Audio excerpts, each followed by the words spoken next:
anyone who's watching this. I've not got too much to report, so I'm not going to take too much of your time. It's cold. It's a few degrees colder than average for this time of year. So there's good amounts of ice forming, and there's good temperature fluctuations as well.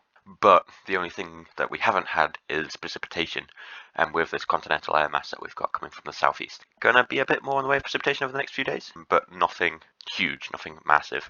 So you can see the temperature at the CIC hut has been kind of sitting around 0, which is really good for the deformation rate of ice. If it suddenly goes to -12 and stays there, the ice is just going to freeze solid, be super brittle, and it's not going to fatten up. But having this little fluctuation and sitting closer towards 0 is really good for that. And bear in mind, this is at 650 meters, so on the top of the bend, it's fluctuating more around -5, -6. Definitely better than -15 for deformation rates. This one log I saw, UKC, kind of sums it up quite well. Ice is forming, but still a bit lean.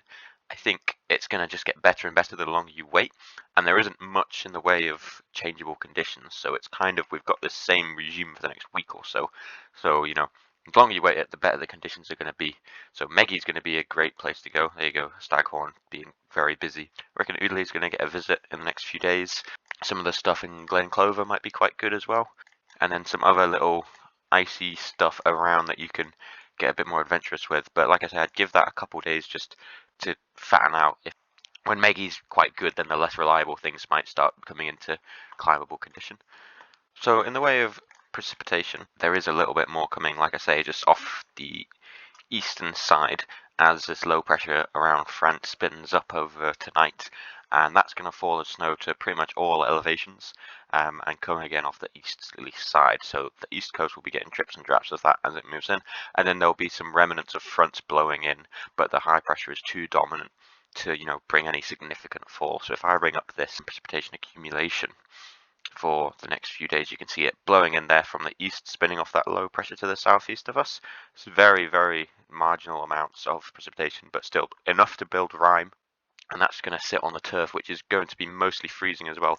And obviously with precipitation, we'll have more extensive cloud cover, and that's been the issue recently, is the strong UVs, the slightly longer days with the bluebird skies has kind of not been the best. Likely to be more cloudy and more fog around, but still very pleasant days, low winds. So it's going to be quite good for some of the less reliable venues, as the turf now will be freezing.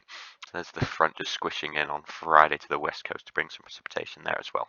And then the further outlook is just more of this blocking from the east to continue, with really nothing significant coming through.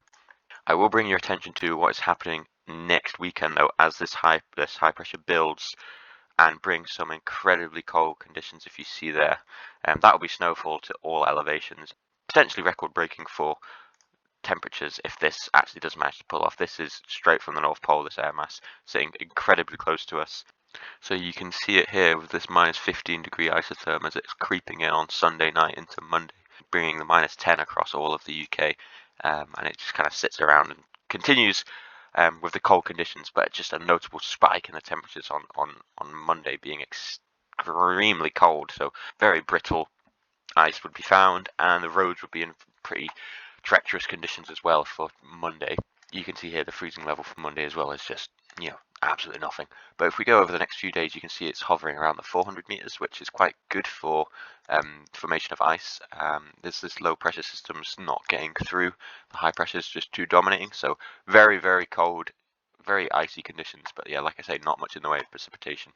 So this blocking system is kind of being predicted to end around the last third of the month as the westerlies continue. If I bring up this chart here, you can see the high pressure dominant that we've got over Scandinavia now.